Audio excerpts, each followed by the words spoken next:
So welcome back guys, welcome back to Enemy Beast Boy. कुछ दिन पहले मैंने एक वीडियो बनाई थी स्ट्रॉन्गेस्ट पोकेमॉन फ्रॉम इस टाइप की, जिसमें मैंने साइकिक टाइप और ड्रैगन टाइप को इंक्लूड नहीं किया था। तो साइकिक टाइप की वीडियो तो आ चुकी है और ये वीडियो है ड्रैगन टाइप के स्ट्रॉन्गेस्ट पोकेमॉन को चूज़ करने के लिए। पहले बता दूँ कि ये वीडियो सिर्फ मेरा ओपिनियन है, ऑफिशियल नहीं है, इसलिए अगर आपको इसमें कुछ गलत लगता है तो आप कमेंट सेक्शन में मुझे बता सकते हो। तो पहले मैं आपको वीडियो के बारे में कुछ इंपॉर्टेंट नोट दे देता हूँ। और इस वीडियो में हम 6 पोकेमॉन की बात करेंगे, जो कि है रेक्विज़ा, ज़ायगाट, क्यूरियम, डियालगा, पाल्किया और जिराटीना, जो कि एक एक करके हम पोकेमॉन्स को एलिमिनेट करेंगे और बाकी 2 पोकेमॉन्स में ब्राइव कंपैरिजन करेंगे।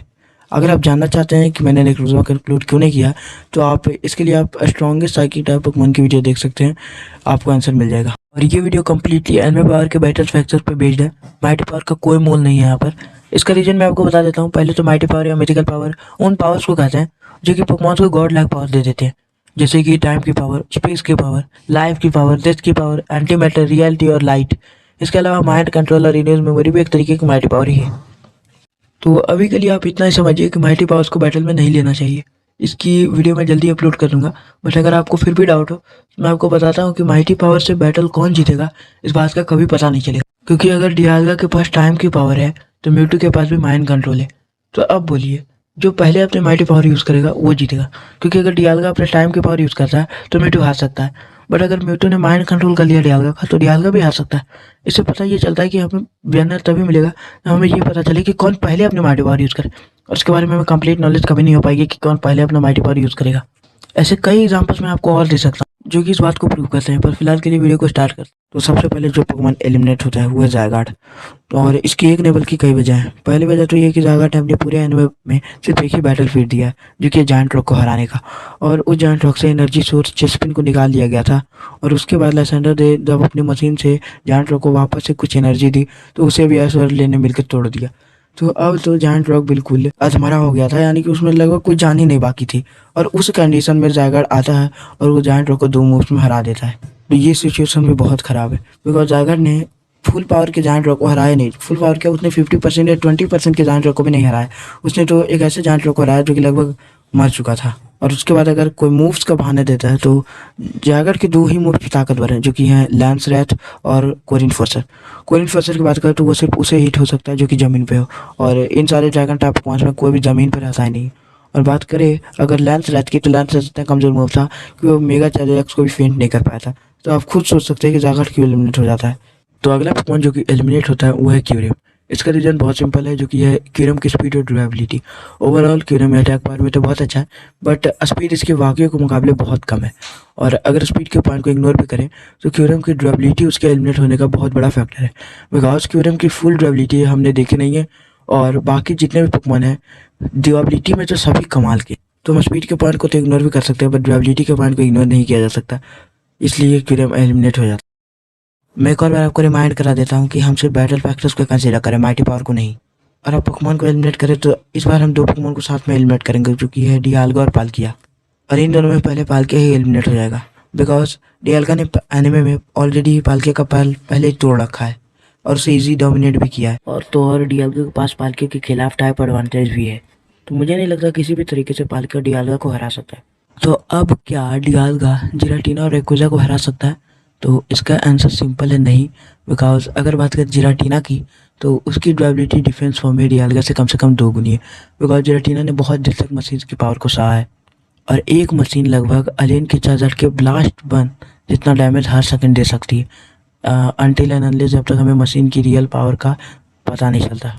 तो आप सोच सकते हैं कि जिराटीना कितना ड्यूरेबल है और वो ड्यूरेबिलिटी में डियालगा से कितना आगे। बात करें अटैक पावर की, तो डियालगा डेफिनेटली आगे है जिराटीना से, बट अगर जिराटीना अपने डिफेंस फॉर्म में रहे तो, अगर जिराटीना अपने ओरिजिन फॉर्म में आए तो वो डेफिनेटली डियालगा की अटैक पावर की वो ईजिली बराबरी कर लेगा। और डियालगा इतना सुपर फास्ट भी नहीं है कि वो जिराटीना को फॉर्म बदलने से रोकता रहे।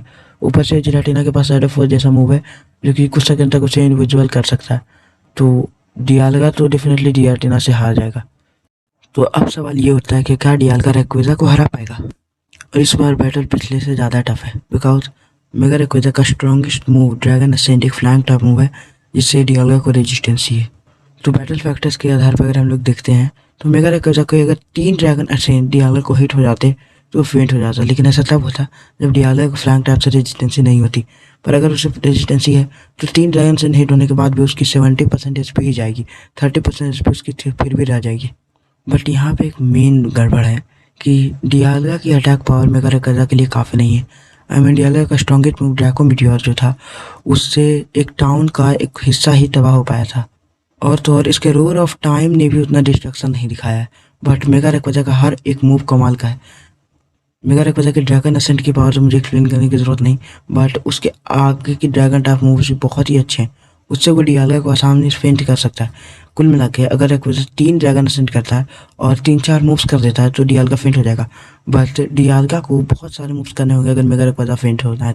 और तो और मेगा रेक्वेजा की स्पीड और एजिलिटी भी आई थिंक ज़्यादा अच्छी है डियाल्गा से, तो इसी आधार पर डियाल्गा एलिमिनेट हो जाता है।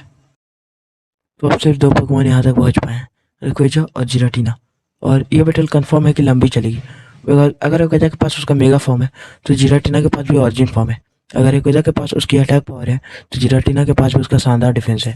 इसलिए इतना तो कंफर्म है कि ये बैटल बहुत लंबी चलेगी और दोनों में बहुत ही कड़ी टक्कर होगी। तो विनर डिसाइड करने के लिए हम 5 पॉइंट्स की मदद लेंगे, जो कि attack power, durability, speed, agility और टाइप एडवांटेज। वैसे तो और भी कई सारे पॉइंट्स होते हैं, बट मुझे लगता है कि इस बैटल के लिए इतने पॉइंट्स काफ़ी होंगे। तो सबसे पहले बात करते हैं अटैक पावर की, और मुझे बताने की ज़रूरत नहीं है कि अटैक पावर का पॉइंट रेक्वेजा को क्यों जाएगा। मेगा रेक्वेजा ने 50 मीटर से चार्ज करके ही मेगा चार्जरक्स की हालत ख़राब कर दी। तो टेक्निकली ये 50 मीटर वाला मेगा रेक्वेजा का ड्रैगन असेंट उसका सबसे वीक मूव था अब तक का। अगर आपको इस बारे में डिटेल जानना है तो आप मेरे टॉप 10 स्ट्रॉन्गेस्ट पोकेमॉन मूव्स की वीडियो देख सकते हैं, उसमें मैंने सब कुछ अच्छे से एक्सप्लेन किया। तो अगर मेगा रेक्वेजा का वीकेस्ट मूव अजयन के मेगा चार्जरक्स से ड्यूरेबल पोकेमॉन को आसानी से फेंट कर सकता है, तो मुझे बताने की जरूरत नहीं है कि इसके स्ट्रॉन्गेस्ट मूव किस हद तक ताकतवर हो सकते हैं। और इसने तो सिर्फ एक ड्रैगन असेंट से प्राइमल ग्राउंडन प्राइमल काइगर को हराया है। और अटैक पावर का पॉइंट रेक्वेजा के पास जाने की एक और वजह है, देखिए जिराटीना का कमज़ोर अटैक। जिराटीना चाहे अपनी ओरिजिन फॉर्म में है चाहे डिफेंस फॉर्म में, उसका अटैक पावर हमेशा से लो दिखी है एनिमे में। खास करके डिफेंस फॉर्म में तो उसने हद पार कर दी। हुपा ने जिस जिराटीना को समन किया था वो जिराटीना मैं मानता हूँ कि बहुत कमज़ोर था ओरिजिनल जिराटीना से, बट फिर भी उसके मूव ने बाबा फिट का काउंटर तक को सरपास नहीं कर पाया। तो एक लेजेंडरी के इतने कमज़ोर मूव हो ये तो बिल्कुल नॉर्मल बात है ही नहीं। अगर हम नॉर्मल जिराटीना को जिराटीना 5 गुना भी ताकतवर मान ले तब भी उसकी अटैक की पावर लगभग एक ताकतवर नॉन लेजेंडरी के अटैक से लगभग 2-3 गुना ज़्यादा होगी, उससे ज़्यादा नहीं। और उस अटैक पावर के साथ वो रेक्वेजा को अटैक पावर में कभी बराबरी नहीं कर पाएगा। तो अब बात करते हैं स्पीड के पॉइंट की, और स्पीड का पॉइंट में रेक्वेजा बाजी मार लेगा। बिकॉज एक तो रेक्वेजा की स्पीड बहुत अच्छी है और दूसरी बात यह है कि जिराटीना की स्पीड बहुत ही बुरी है। रेक्वेजा की स्पीड लगभग 10 गुना ज़्यादा भी हो सकती है जिराटीना से। और एजिलिटी की बात करें तो एजिलिटी का मामला भी बिल्कुल ऐसा ही है।